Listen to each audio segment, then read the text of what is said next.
Hi, I'm Allie and this is Zenny and welcome to my channel. So today I wanted to talk to you guys about renting versus buying and my story behind why I did what I did and the numbers that came of it, at least rough numbers. So I apologize if they're not exactly exact, but it's been a few years and I do not have the best memory in the world. So let's dive in. Anyone else find it really awkward to transition from an introduction into a story? I am such this awkward introvert, so I'm just gonna try it and dive in, so bear with me. I've been a renter and I've been a homeowner. So I'm gonna back up a little bit and tell you a little bit about my story because no one's story is perfect and the decisions that we make aren't always so calculated as we want them to be because life isn't always calculated and things come up and you can't always control certain circumstances. So I'm going to tell you a little bit about my story and the decisions that I made, and here's hoping it can help maybe someone else out there decide whether or not it's right for them. But to each their own. Everyone has a different story. You can research other people's videos until the cows come home, but at the end of the day, it's up to you and your own story as to what you want to do. I know that when I was looking for YouTube videos and doing my research as to what I should be doing, it was really hard for me because a lot of the things were just down to the numbers and they weren't really factoring in what I had wanted. So let me back this up and get into my story and the decisions that I ended up making because of it. So when I was in college, I was in a serious relationship for several years and we were living together. We rented an apartment. His parents paid for his college and they paid for his school. This is part of why we didn't work so well because I was someone who was working constantly. I had to pay for everything. So I had a different mindset with money than he did. So we did end up renting. Our rent at the time was $1,100. I worked part-time at a retail store while putting myself through college. I ended up graduating early, but that's neither here nor there. I worked part-time and I was paying my share of the rent. He was paying his share at $1,100, heat and hot water included. The place that we had didn't require that we pay a security deposit, just first and last month rent. So with an $1,100 deposit, that was $2,200 to put down between the two of us. So that worked out for the time. But the way that I saw rent was that nothing came of it. It gave you a place to live. I wasn't home a lot because I worked a lot. And on top of working a lot, I also was at school a lot. I was trying to graduate early, so I had doubled up on classes because with the rising cost of tuition every year, I wanted to try and get all my classes in while tuition was the cost that it was. So I did, and I ended up graduating under 4 years with a bachelor's in science. And because of that, I was always very cautious of money and my finances. I had a different upbringing than him. So anyways, cutting that short, we broke up and I moved back with my parents at that time, hoping that things would work out again. It was a very devastating breakup. He had broken up with me. It did not end on the prettiest terms. So he broke up with me and it was a very sad point in my life. I was commuting really far at the time. And I was staying with my parents hours away from where I worked. So I ended up meeting someone else and things got serious very quickly, and I ended up moving in with him pretty quickly. Things were very rocky for a myriad of reasons, and I ended up having to go back to my parents after that went south. I was at this point where I needed to move out of my parents. My parents made it very clear that they're okay with me staying with them for, going through a hard time, but they were not okay with the whole, I'm a millennial, tuition, like student loans are too high, etc., etc. They were not okay with those excuses. They did not want me to be one of those people who lived at home but yet could travel the world, or lived at home and just had all these excuses. My parents were very, rough on me. And by parents, I mean not my mom and my dad necessarily, but my mom and my stepmom, my mom's wife, were they just wanted me to be successful, and they didn't find that excuses were the way, so they very much were encouraging me to find my own way and not be living at home. They also had 2 kids of their own. One bathroom with the 5 of us was not an easy thing to deal with as it was. So it was the best thing for all of us for me to find my own way. So I had that decision that I had to make in a short amount of time.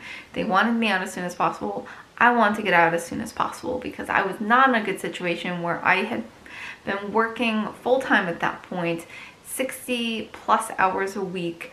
I worked probably a little under 2 hours away from work. So by the time I got home, it was so late, and sharing a bathroom with all those people was not an easy thing to do when you already work so many hours that you do.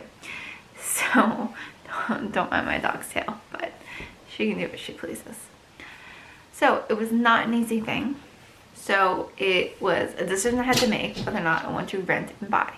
I was still so in love with my ex. I was determined that I wanted to get him back. I was delusional. I just knew it's what I wanted. And the idea of renting was like, well, I'm going to be tied into a lease for a year.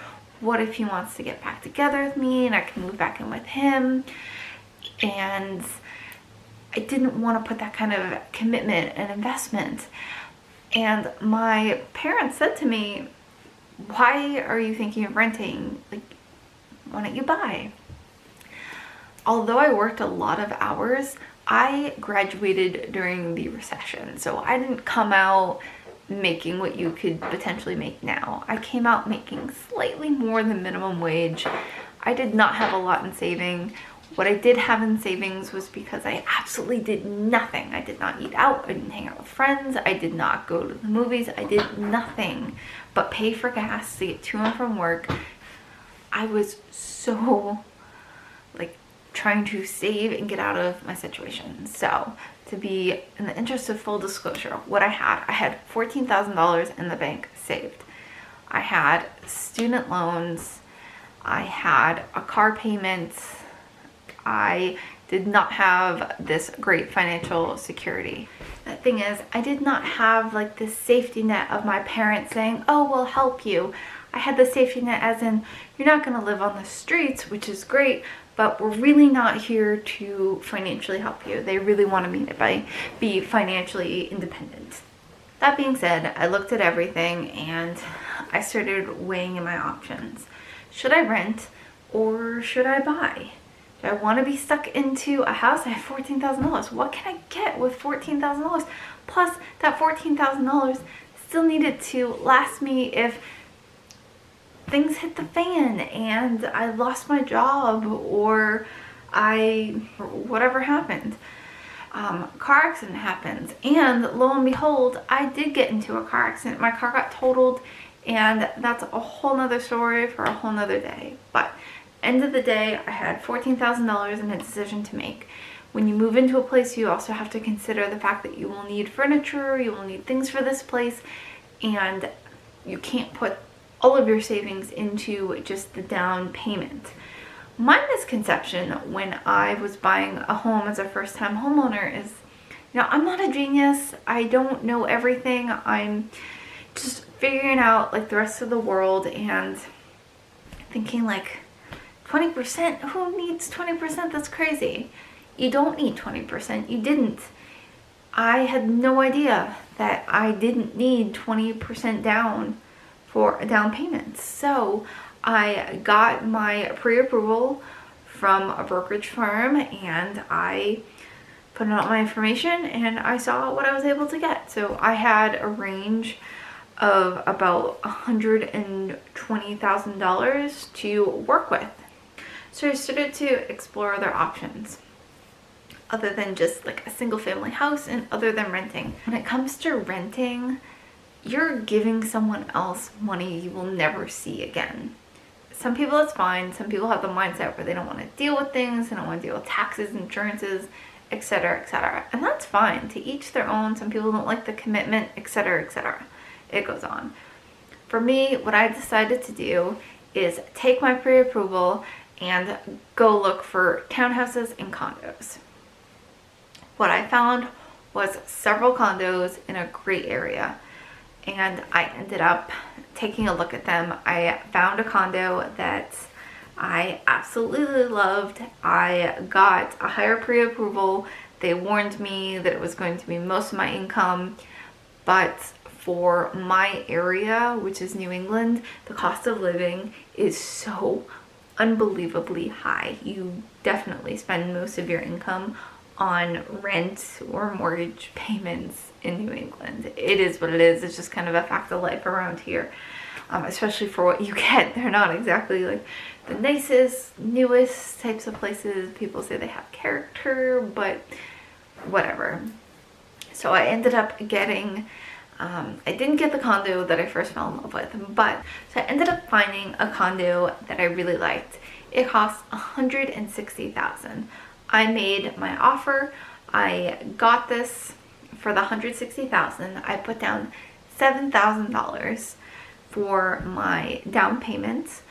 I got roughly a 4% interest. I say roughly because it could have been 3.97. I'm just gonna round it to around 4% interest at the time, which was really good for the time. I got the condo, they accepted my offer, I put down the $7,000, and I had this other $7,000 to buy the furniture and do all that other fun stuff with. You need insurance, you need all these other things that go with it.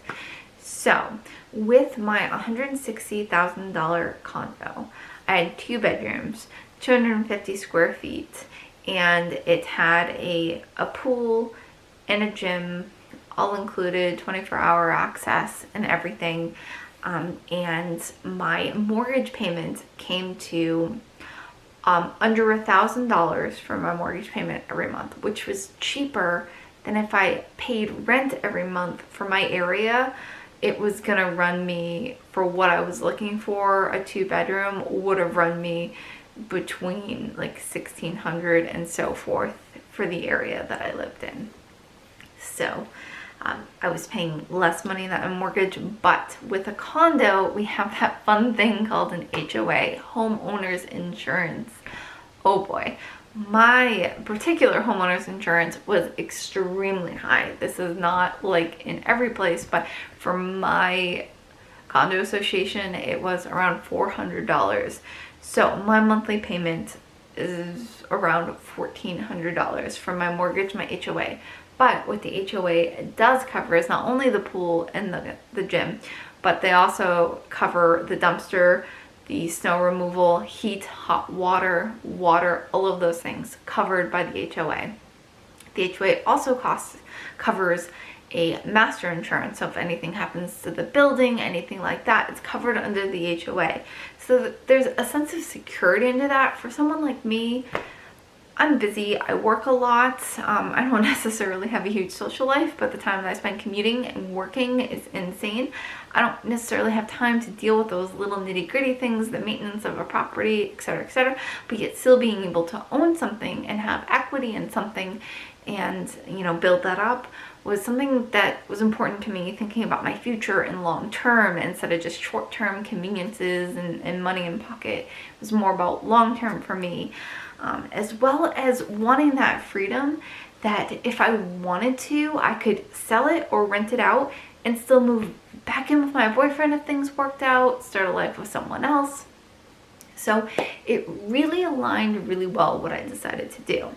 So what came of that is I got the place, I put the money down, and it was great. With HOA, it can go up every year. It's not really necessarily going to go up more than, you know, a few bucks or so, give or take. I don't know about the area, don't hold me to that, but it worked out really well. So I stayed there for a few years. I ended up getting back with my boyfriend, who owned his own house at the time, and he rented out his multi-family house as well. So he had the rental income from his tenants. So I ended up moving in with him, which is where I am now. and I then rented out my condo. I rented my condo out for $1,600 with my monthly expenses of the place being $1,400. That gives me a $200 buffer. So my tenant pays $1,600, which gives me about $200 in profit every month, which gives me about an extra $2,000 a year. Personally, my mind is like, okay, that the first year, the $2,000 needs to be kind of separated in my mind, because if anything breaks, like the stove or anything like that, that needs to go towards those expenses and still be considered part of, you know, what the condo costs and everything like that. So far that hasn't happened, but now I like to think that it is profitable. I've had a tenant in there for about 2 years now. She's great, but we went through such a lengthy background check and process, and we found the right person, not a quick person. We found the right person. We were very specific, and we also went through great lengths. Like, the person needed to have good credit, and the reason for that is because you want to have someone that you can trust. You want to see where they work. You want to see stability. You want to know these things, know someone's going to be there for more than a year, because if there is a gap, that's money out of your pocket where you need to pay the mortgage that isn't being covered by rent in that time in between. So I found a great tenant, and she's been absolutely great, and I did luck out with that, but it was also a very intensive process of doing background checks and all of that. So, and since all of that money goes to paying my mortgage and my HOA, my mortgage is being paid without me paying it. Someone else is paying my mortgage. Someone else is paying into my equity. The additional money can now go into paying down my mortgage even quicker. When my mortgage is paid off, that'll be pure profit. And since I've purchased my property when it was the 160, now my property value is closer to about $240,000, so I could turn around and sell it for more. This isn't work for me. I don't have a tenant calling me every day that a water boiler breaks or something breaks, because that's covered by the HOA. They deal with that. They fix those things. So those little things like the heat breaks, that's not something that myself as a landlord needs to deal with or be stressed out about, like some people would be concerned when they buy a house, a multifamily, and they rent it out. Those things, they aren't necessarily things that I have to deal with, luckily.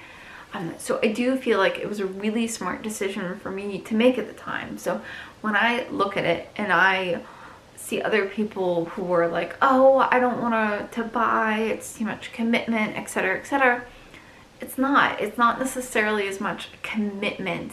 It is a commitment. You are responsible for this property, but I definitely think that the pros outweigh the cons when you're really thinking about your future and what you want for yourself, and that's really important. I definitely see the difference between what I deal with as a landlord for a condo versus what my now fiance deals with for his tenant. It is definitely a different dynamic because it is a multifamily house. There are constantly issues. There are constantly things that are addressed, whether or not a pipe bursts in the winter or all these little nitty-gritty things that pop up. It can definitely be intense. And when you are a homeowner of a single family home or a multifamily home, these are things that you're responsible for, and they're difficult, and I completely understand that they are scary.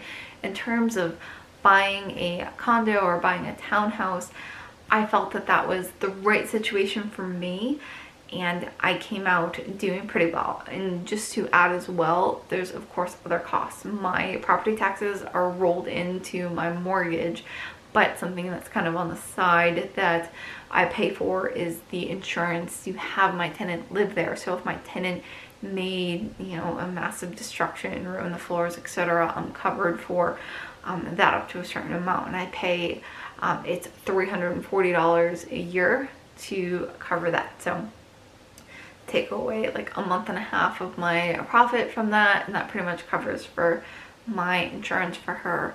And yeah, so that is my story about renting versus buying, why I decided to do what I did and why it worked for me. And I'm sharing it with you because I'm hoping maybe it helps someone. Maybe it doesn't maybe it does, but feel free to let me know what you guys did and comment down below if you have any input. All right, until next time, see you later.